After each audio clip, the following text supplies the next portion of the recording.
our actions are based on the assessed needs.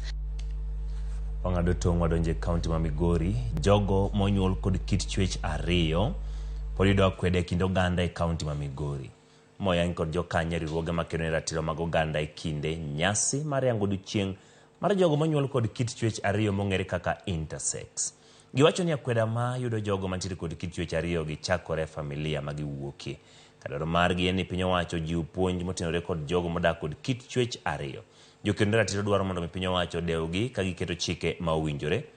Ka ripot mar kwan oganda mar higa 2019 yango ni kaunti ma Migori nitiere kod jogo man kod kit chwech ariyo maromo 35 ka joma kendo ratiro oganda wacho ni kwan gi thoth mohewo kanyo. Is the community at large gi service providers mondo ka ngato odhi kamoro kik ng'igi gi wang' moro marakweda nikech ngato nyinge en Tom to oneno kameri ineno koro ka onge akweda ilago gidhi yudo services gi without discrimination.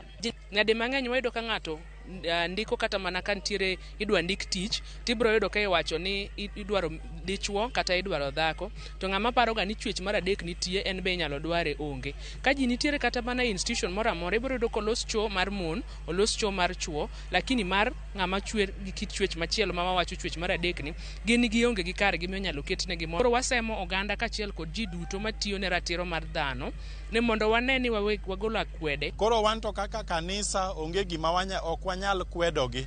Wanyisogi mana ni yangre uru nikech kamane kaka nochweu gi Nyasaye to ka intiere gi wach moro mineno kata ka ng'ato setimo ni marach tibiro kaka kanisa wawuoyo to waneno mana kaka wakonyo nikech mano e kaka Nyasaye nochweyogi. Ni watu ambao kwamba katika jamii zetu wanajaribu kufichwa. Wazazi wengi wanajaribu kuficha watoto wao ambao kwamba wamezaliwa na jinsia mbili kwa pamoja, yani jinsia ya kike na jinsia ya kiume kwa sababu ya kuogopa, kwa sababu ya aibu. Lakini bila shaka Mwenyezi Mungu anasema kwamba yeye ndo aliumba watu. Kwa hivyo wajitokeze na unaokubalika katika jamii.